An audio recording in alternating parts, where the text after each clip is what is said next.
So he pretty much gave my talk for me, so I think we're pretty much done. No, thanks for joining me today to talk about mobile landscape, security of wearables. I went back and forth on mobile landscape because is it IoT, is it mobile? I don't know. But you know, that's going to be more defined probably over the next few years. And who's going to define that, I'm not sure. But so my agenda today, fairly high level, but before I get started, I'd kind of like to have a feel for the audience. So developers here, testers, couple, managers, anything else? Just here for the beer. Cool, anyone really working on wearables or creating them, software for them, consuming data from wearables? Okay. Well, that's probably going to change for those of you doing development, especially in the upcoming years as we start implanting things into people and so on. But I want to talk about what wearables are, kind of the landscape of them, trying to address some of the high-level issues and kind of the future. A little bit about me. I've been around for a while. I started a mobile practice quite a few years ago, just recently switched over to Invisium to grow even more. And we're starting to get into more Internet of Things and obviously wearables as well. So what are they? Well, you could argue that it's not defined very well, but basically it's something you wear, right? I mean, it could be my Apple Watch, it could be, you see the camera up there, the GoPro, Fitbits, what have you. You know, they're monitoring everything from health data to, heart rate information, telling you when you step 10,000 times, what have you. But they're getting more powerful, right? I'm now able to run apps on my Apple Watch, which is a little scary. Heck, I can purchase stuff with it, right? I mean, there's credit card info. There's a lot of sensitive stuff on this, right? And that's only going to increase. Computers are getting faster and faster. Anyone have an idea when the first wearable was created? Come on, don't be shy. I know it's kind of early. Would you believe it was 1961? Right, 1961, think about it. Computers were the size of this room, right? and two MIT professors, two math professors actually created this wearable. It's not real pretty, as you can see, but it's actually two pieces to that. They'd strap it on their back or whatever, and then there was also something in their shoe. Any idea what it did for them? It was roulette, right? It helped them beat roulette, right? They're mathematicians, they have all these math things. So wearables have really been around, right? Unfortunately, computers were so large, it didn't really make sense then. But now, we're wearing computers on our wrists, right? And everywhere else. Now, I think this is a little underestimate, but by 2019, more than 500 million wearable devices will be in use every single day. Whatever that wearable might be. And we'll talk about some of the future coming up. With that many devices in use and all of the data going on and connections and Bluetooth and what have you, there's obviously a lot of areas of concern from a security perspective, especially depending on what that data might be. Is it PII, is it privacy concerns, things like that. So today, right, are they security relevant? And I'd say yes. I mean, we're looking at things such as health, biometric data, steps, heart rate, workout information, insulin levels. We've got things that track our insulin, insulin pumps and so on. We're starting to see more things from a travel reservation standpoint. For those of us who travel, consultants, we go over the freaking country, world, and whatever else. They're starting to allow you to put things on wristbands, phones, what have you, to ease your travel, right? Hotel keys and so on, GPS data. A little scary, actually, to be able to track someone, but. So a couple real-world examples. Anyone heard of Strava? Anyone use it? Okay. Scary, right? So Strava is one of the 10 billion apps that allow you to track your activity, right? Mostly cyclists and runners use Strava. Allows them to compete against everyone in the world for the most part. And they can get what they call King of the Mountain. That's the little crown there, if they do better than someone else or what have you. The interesting thing here is all of that data is then immediately streamed up to some cloud service online, and it's available for free to anyone, right? Anyone can go see this. And this is just a real small example, but this is what we're doing with all this data. This is kind of what it looks like. So I just went out there yesterday, actually, and that's right on the home page when you log in. You create an account, and you can see this random person's data, where they were, how long it took them, where they ran, biked, whatever they did. And actually, I've got to post a YouTube video, so when you download the PDF, a gentleman by the name of, what was his name? Michael Hoffman. He did some research on Strava, and he's actually able to realistically track a specific person based on this data at any point in time, as long as they have the Strava app running, right? So things like that are more of a concern, if you're looking for a specific person and they're using this sort of thing. Is it something that real world attacks going on right now? Probably not, but someday they definitely might be. And actually he used some Google stuff, but as you can see with the Google map that's already there, it already tells me where they've been. Hilton, anyone? I'm a Hilton guy. So Hilton now has what they call digital keys. They've actually implemented it in probably 15 or 20 of their hotels across the country.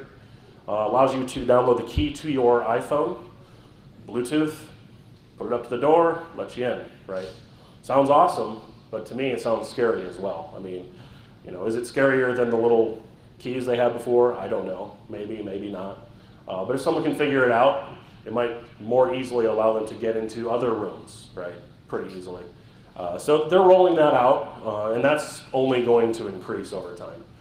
Whether it's in your phone or in some implanted device in the future, who knows? But it's definitely coming. How about pacemakers? Anyone have one? Thank the Lord, right? So pacemakers today are, for the most part, connected. If you're getting them from places like Medtronic and so on, they are only a published type of device. So they're only sending out data, so your doctor can view that in real time. Now, what happens, though, when they start to want to make adjustments to them remotely? Now it's a pub sub, allows data in. That's a little scary, right? Now, if there are problems with it today, it only uses cellular, so it's secure. If there are problems with just the publish, you could see, this was a big deal way back when Dick Cheney got one, right? Like, oh, this is scary. We could kill the vice president because he's got this connected pacemaker. And this medical devices, we're going to start seeing more and more of these, so we can do real-time care, right? As the future increases. Anyone see the most recent hack? Right? Who's got a Fitbit on? Oh, come on, raise your hands. Half the crowd probably does. Who's had a Fitbit? So, security researcher released a few months ago, but she talked about it yesterday. And she can hack Fitbit within 10 seconds. Doesn't have to be paired, doesn't have to be connected to it. Just utilizing some flaw that she found in the Bluetooth and the way it interacts. She can send data to that Fitbit, which then actually streams that up to the parent device. So depending on what the parent device is, she could potentially craft that malicious payload, which I think was like 17 bytes. What can you do with 17 bytes? I'm not sure. But that being said, how many Fitbits are you seeing every single day, right? More than you probably know and want to count. But it's simple things like that. Is attacking the Fitbit a big deal? Maybe, maybe not, but the fact that that malicious payload propagates to that parent device, that's where I get a little concerned. So what security hurdles? So there's only a couple, or one-ish working on actual wearables in here. I don't think they're any different than what we're used to with web apps, mobile apps, what have you, right? Typical development factors, speed to market. It's fast, fast, fast, or fast. Cost of manufacturing. The whole point of a wearable is to have something very small and even concealed, but powerful enough to make it appealing to whoever's purchasing it, for tracking things or whatever else. And perceived security profile of the device. If that profile is seen as insecure and it's storing things or saving information that's seen as private data or PII or what have you, obviously someone might not purchase that. And what is safe? I think the biggest thing here with wearables is there's boundaries, right? And we're crossing them, whatever that might be. You know, what can we do as opposed to what we should do? You know, connected pacemakers, health site type data, devices that we can control remotely. That's scary to me, you know, if you're talking about cyber threats and so on. You know, if someone creates a pacemaker that is allowing remote connections and they're starting to put them in all US residents only, that's scary to me, right? I mean, it might be FUD, but you know, if some cyber terrorist gets a hold of that information and finds a flaw, they could potentially kill off a bunch of Americans, right? I mean, sounds interesting. So let's talk about the threat landscape a little bit, which again, I think is fairly similar to the mobile space, which is why I called it the mobile landscape. You know, you're talking malware, social engineering, data theft, you know, BYOD, botnets, what have you. But really, what are attackers after? They're looking for data, for the most part. Data they can sell, right? Data's expensive to buy, but it's profitable for those that sell it. Access, right? I might want access, not necessarily to your wearable, but whatever devices it's connecting to. I might want that access so I can monitor something else. If I can jump from your wearable device to your mobile phone and then monitor your bank account, that's exciting and sexy to me as an attacker, right? Control. You know, if I can control someone, or, you know, just for fun, like I'm having a friendly competition to have more steps than John, my buddy, and I want to beat him. So I find a way to hack his Fitbit, and his steps are only half of what he really took, right? And then money. Obviously money, monetary, is usually one of the biggest thing that attackers are after. So the way I see it is there's really four kind of areas of attack. The device itself, communication channels, there's lots of them, right? Parent devices, what those might be. And I say devices because sometimes you can connect to multiple. And then any web components that are in play, you know, cloud infrastructures and so on. So this is my ugly little picture here of kind of what the landscape might look like, right? As you can see, it might look complex, but it's pretty straightforward. For the most part, the upper path is what you're talking about when we're looking at wearables, right? There's some peripheral, if you will, that's connecting to a central or a parent that then's probably streaming that information to some cloud service or back-end web service. In some cases, like the connected pacemaker, it's just going directly over a cellular connection. And they're thinking that that's more secure because of it. So there's a lot of places to screw up, right? I think we know that. You know, a lot of us developers have been around for long enough that we know where the problem areas might be, but it doesn't mean we've ever fixed it, right? And you know, these concern me from a wearable perspective. So let's talk about attacks against the wearable device. For the most part, I'd say you would need physical or close proximity access, right? I mean, close proximity, Bluetooth, what, 30, 100 meters. In some cases, I've seen things about it going 1,000, but it's still, for the most part, you're not attacking Bluetooth from across country, right? Unless you've got something set up in the middle of downtown New York City, which you might. So small victim pool, right? I mean, so likelihood's going to be low because you need to have that closer access unless there are some input APIs that are exposed through some other mechanism, whether it's HTTP, CoAP, what have you. Impact's probably medium or low. Again, just because it's a small victim pool, I probably can't get a whole lot of data from a single device, right? And that's what I want. That's what I want. I want the data to sell. You know, data manipulation control maybe, and then possibly access to the parent device, you know, with like the Fitbit hack. But I think the key here is you don't really have to be a hacker for these wearable devices. If I got my hands on one, it's probably going to be pretty easy to get data or whatever's on that device off. We don't have poison pills, remote kill, anything like that on wearable devices because their connectivity is through a parent device. For the most part. They're not connecting directly to some service layer, right? So if I was able to steal a bunch of these devices at the local gym, for instance, I could probably get data off of those. But again, it's still a very small victim pool, right? Even if I got 5 of them, that's probably not all that important or sexy to sell. So what about the communication channel? Right? I think this is the one that's fairly scary. So for the most part, most of these wearables are using Bluetooth. You know, like Apple Watch uses Bluetooth and Wi-Fi if it's available. Some other ones might use cellular, some might use Wi-Fi. But for the most part, they're using Bluetooth. You know, so if people want to stand up Bluetooth sniffers, they can definitely do that, right? Anyone used Crackle? Wow, no one?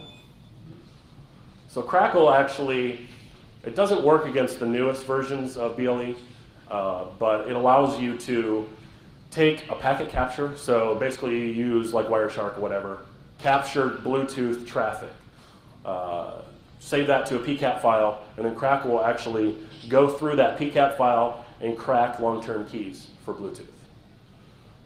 And that works against 4.0 and 4.1, I believe. I don't necessarily think it works in 4.2. We'll talk about 4.2.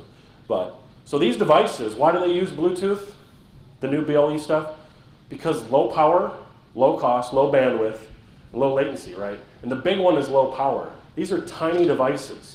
And if you have to recharge your device every 4 hours, you're not going to buy that. Like, the Apple Watch sucks for 1 day, right? But then I think about it, like, well, I'm not going to wear it sleeping, so I might as well charge it while I'm sleeping. But still, even that, to me, sucks. You know, when I had the Nike Fuel Band, which was crap, by the way. Anyone see the class action against that? It was fake data. Like, that was horrible. But anyway, that would last me 10, 15 days, one charge. That's a little more realistic to me, but it was also using low power Bluetooth and not doing near as much as the Apple Watch is doing, or have the screen that lets me use pretty images for the background. So there were some serious security issues in Bluetooth and BLE when it first came out, but they've supposedly been fixed in 4.2, but I'm sure there's still problems, right? You know, they're always listening or sending signals or looking for peripherals or looking for centrals, right? So they're continually sending stuff across the air. So people are going to find issues in that. And then the other stuff that they may be using are HTTP or CoAP. Anyone worked with CoAP? So CoAP is basically HTTP over UDP. It's created because these are very small devices. It's a constrained protocol. I mean, that's why it's called constrained. But it's over UDP, so it's not guaranteed delivery. It's for kind of pub sub type requests, and it's fast, right? I mean, that's really the key with this. HTTP is just too complex for a lot of these tiny little wearable devices. And if you stay for the next talk, you'll get more info about CoAP. Just a plug for that. So what does that mean from an attacker perspective? So likelihood is probably medium to high. You know, close proximity access is not required in all cases. You know, if you can attack that communication channel through the parent device, or it is sending over cellular or Wi-Fi, you can do it remotely. You know, so that means there's multiple victims, increasing attacker motivation. If I can have multiple people attack multiple people, get much more data, that's a whole lot more motivating to me than if I can just attack one person. You know, all these communication channels are established standards, so that means if you find a flaw in one of them and it's not known, or even if it is known, you can attack that. And lots of plain text APIs are available. Impacts high, data compromise. Really depends on the data. I had a good question posed to me, you know, like, why is some of this data important? And I said, well, you know, for instance, say I was able to grab everyone's Fitbit data from the entire US. Would I be able to sell that? Like, how would that be important to me? Well, if I'm an organization that's targeting someone who's more active, who has 15,000 steps a day, I'm probably going to purchase that data so I can target that market, right? So that data is still sexy to me because, you know, I can now say, hey, these million people, they average over 15,000 steps a day. I have all their email addresses, and now I can spam them. Yeah? Actually, what's worse is Right. is going on. Yeah. Yeah. Yep. Exactly. Yeah. Doesn't Fitbit already sell that data? Oh, I'm sure they do. Why wouldn't they, right? Doing that. Why wouldn't they already sell it, right? Heck, that's not a bad idea. I'm going to start working with Fitbit. So, where would I go? I'd go to a gym, right? I'd go downtown New York City to the biggest gym there is and just start listening.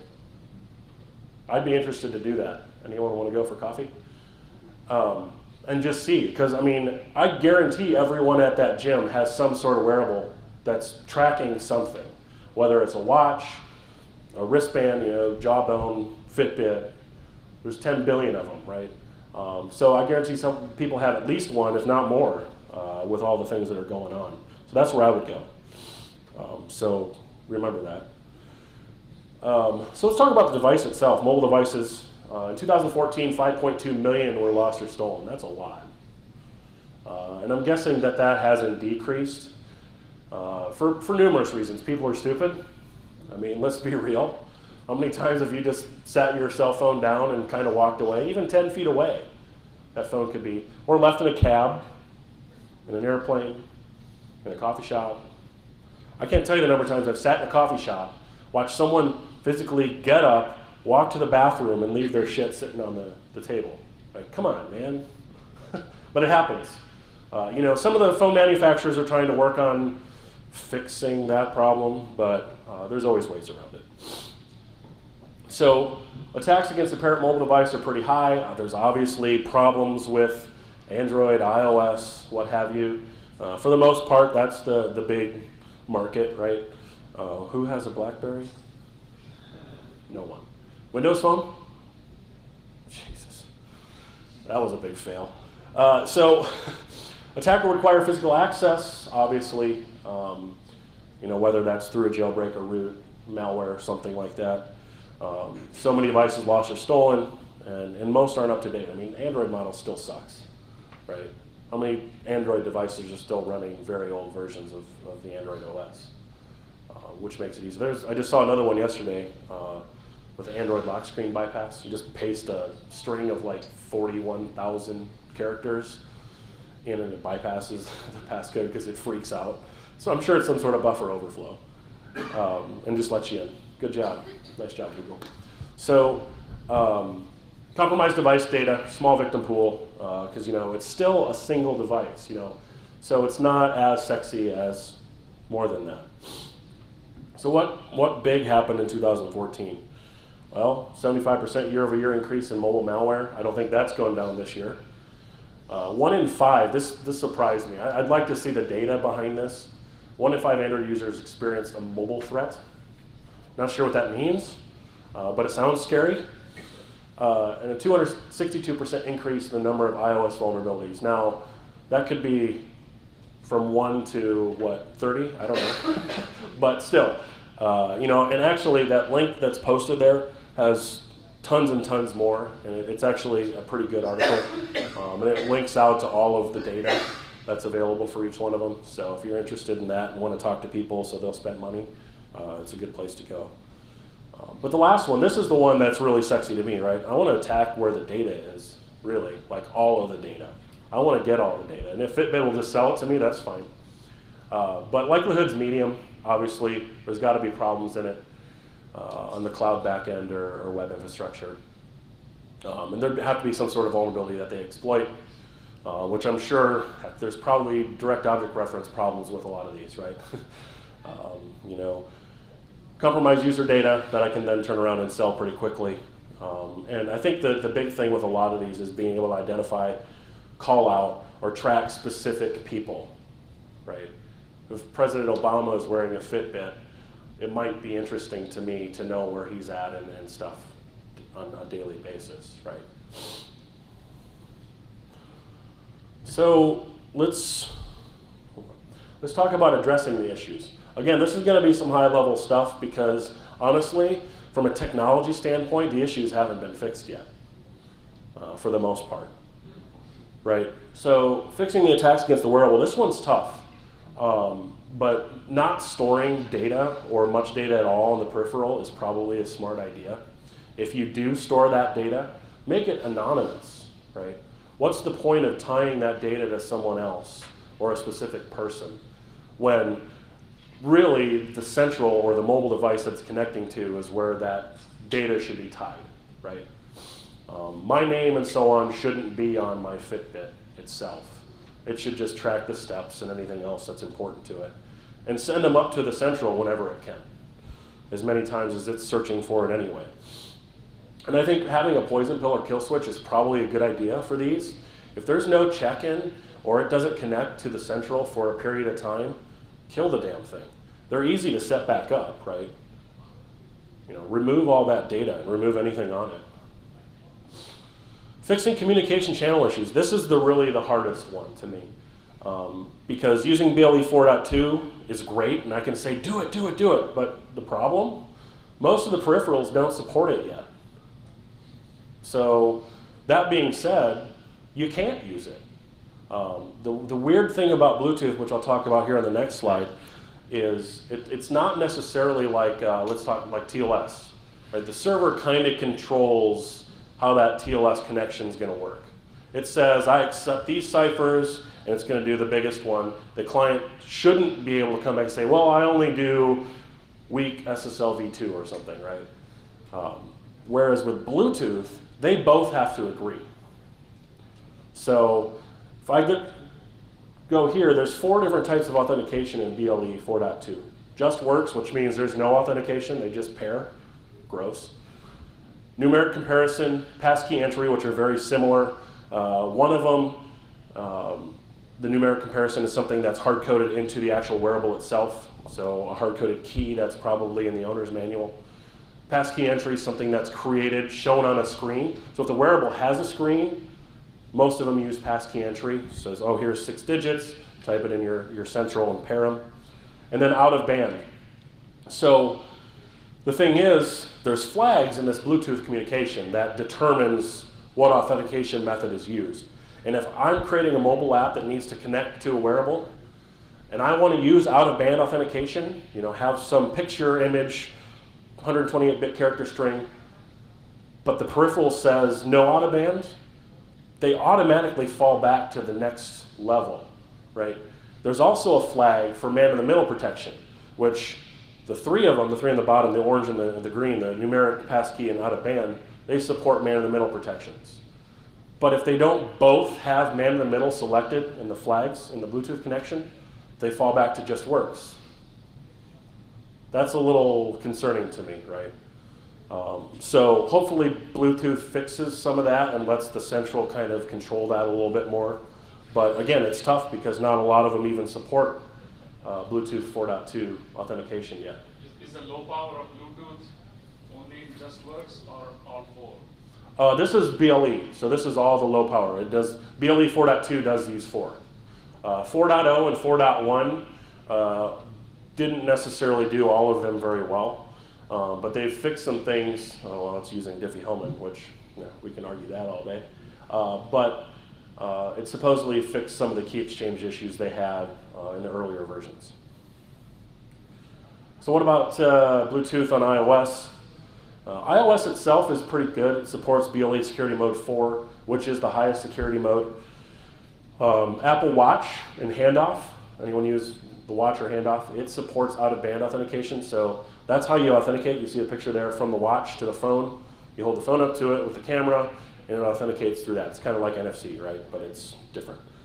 The problem is, this is weird, core Bluetooth, the iOS APIs, only support passkey or just works.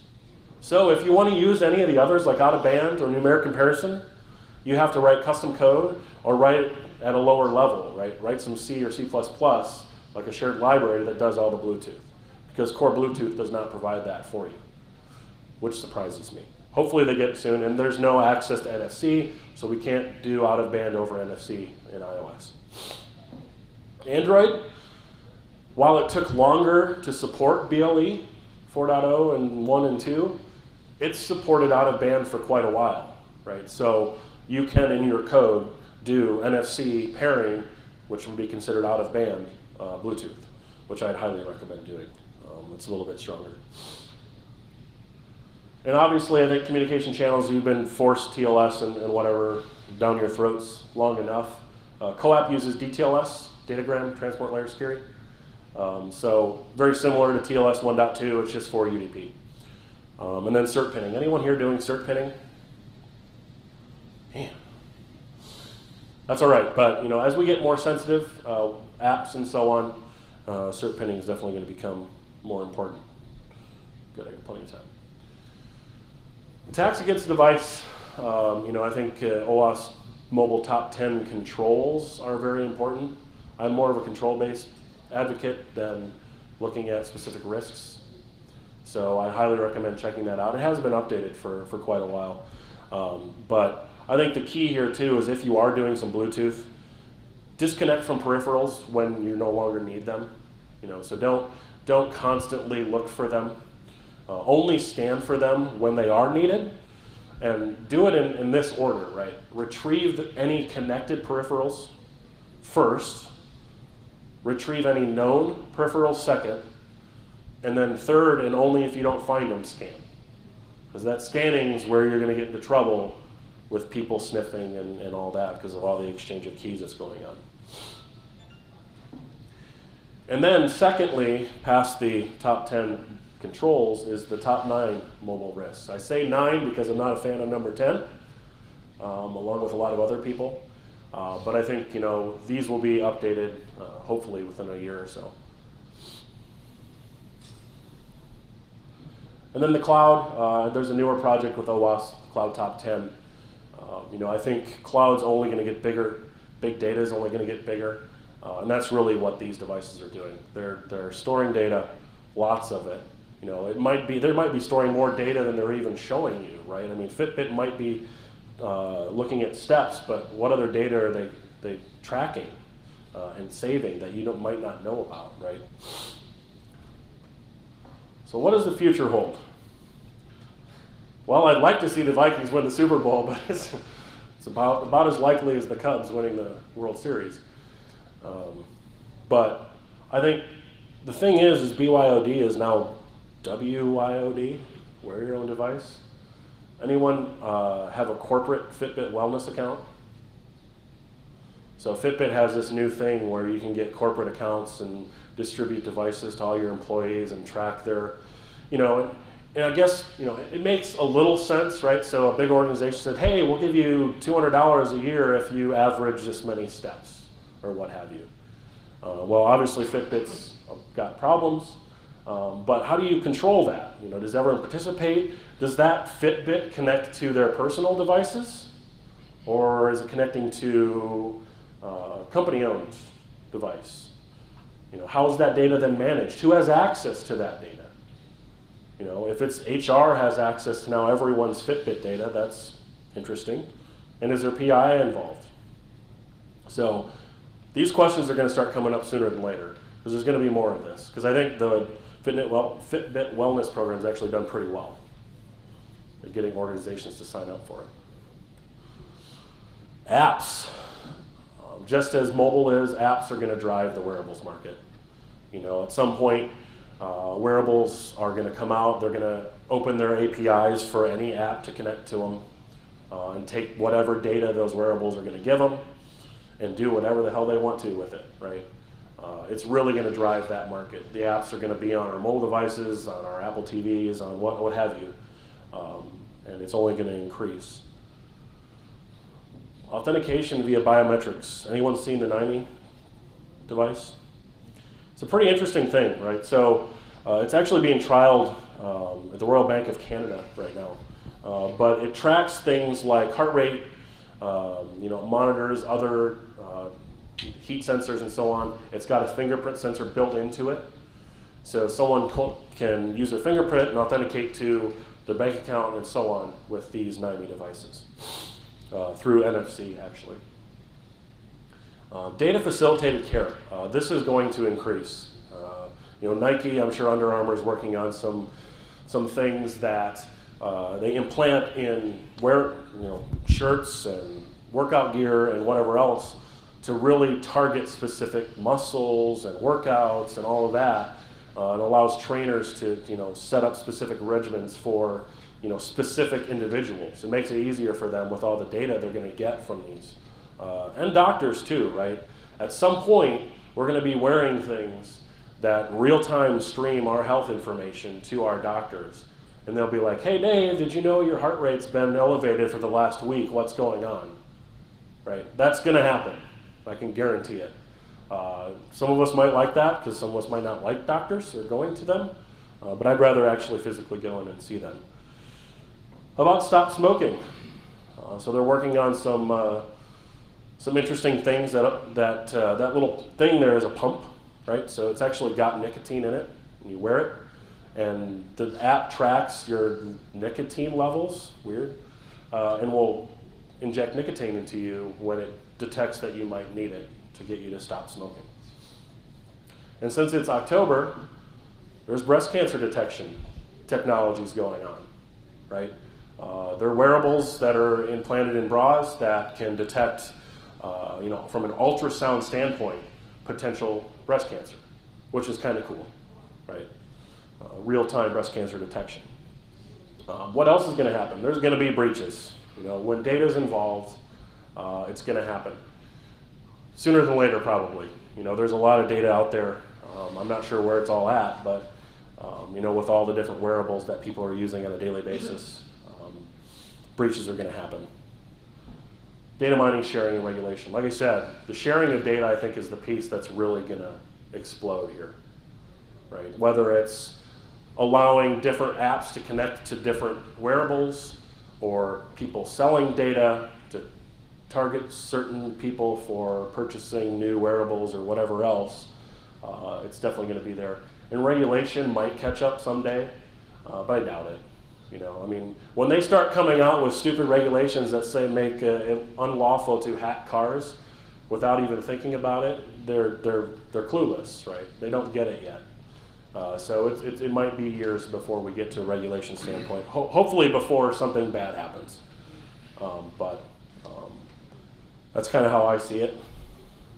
And that's me. Wow, that was pretty good. Right on time. The questions about Bluetooth and connections and using the same connection and so on. So short answer is sort of, right? So with JustWorks doesn't provide man-in-the-middle protections. So those that just pair, right? They're still using keys, don't get me wrong. There's key exchange and so on, but man-in-the-middle and connecting, once they've paired with JustWorks, is not protecting that. So you'd be able to. So any device that you're using that just connects, know that you're vulnerable. The other three options, the passkey, the numeric comparison, and out of band, they do provide man-in-the-middle protections, but some of the previous hacks allowed attackers to figure out the long-term key, which is that last key that they use to do all their exchanging. Once you figured that out, you'd be able to get in and use that same connection with that. So it's designed to prevent it, but if there are vulnerabilities like we're seeing in 4.0 and 4.1, you'd still be able to get into that connection. So the question is about IoT and all the other stuff, the non-human wearables. And yes, the threats are probably different. If I'm implanting things into a vehicle that's helping control that vehicle, there's a different threat there, right? Depending on how it's connecting back, is it using some of the built-in cellular Wi-Fi capabilities to send data, retrieve data, and so on. So your attacker audience is probably changing too. That might be more attractive from a cybersecurity threat than, for instance, figuring out your Fitbit data. Critical infrastructure. Yeah, critical infrastructure. They've got sensors everywhere. At nuclear power plants in general, gas, electric, what have you. They've got sensors in every foot to know when something's wrong. Well, if those sensors are now starting streaming data over the internet, or allowing people to send something back to them, that's when we get in trouble. Yep. Have you seen anything like that? Well, this recent Fitbit attack is that, right? So she was able to send those 17 bytes of malicious payload. Now, it wasn't malicious payload. She just showed that she could do it. And then it would go to the Fitbit device, which then streamed it up to the parent. So if there's a flaw in the parent and it runs that malicious payload, then you're exactly right. That's very sexy, right? If you can get a jump-off point, if you will, a pivot point from the wearable to whatever is on the other side of it, that's pretty sexy. To be able to turn on a microphone and just listen to someone or whatever, yeah, that's something that is definitely of concern with these wearables, because they're all connected to something, right? They don't just necessarily, like this watch sucks on its own. It tells me the time, but doesn't do anything else. But a microphone that I can place behind a watch doesn't even have to connect to the watch. It Right. can just transmit within 10 meters of the watch, and I can pick up that signal. It's Yeah. just the surface. Right? But again, with that, it's proximity, right? Yeah. You got to be real close. The question is about, has anyone created any malicious Bluetooth devices that just automatically connect to those that are just works? So the thing with even with just works, for the most part, they have to be in a pairing mode, right? So someone has to push a button to get it into a specific mode. Older Bluetooth, they had that attack, right? People had apps that would just go out and try to pair to everything. I haven't seen anything with BLE, but I wouldn't doubt if there was something out there that tried to do that. But again, with BLE, you have to forcibly put something into pairing mode. It's just not always in pairing mode, even with JustWorks. Have you done any research into how many co-app devices are actually using ETLS, or are they just saying, oh, Bluetooth encryption or the Wi-Fi version will take care of it? No, I have not. And I hope you stay for the next talk, because I think Jack might know that question. The question was about co-app and DTLS. And co-app is pretty much used for IoT, right? So your home type devices and so on that allow you to turn on your lights, shut and close your garage door, and so on. They're using co-app for the most part, or MQTT or some other. Hopefully at some point we get down to just a few, because there's about 30 different IoT protocols at this point, I think. Anything else? All right, thanks guys.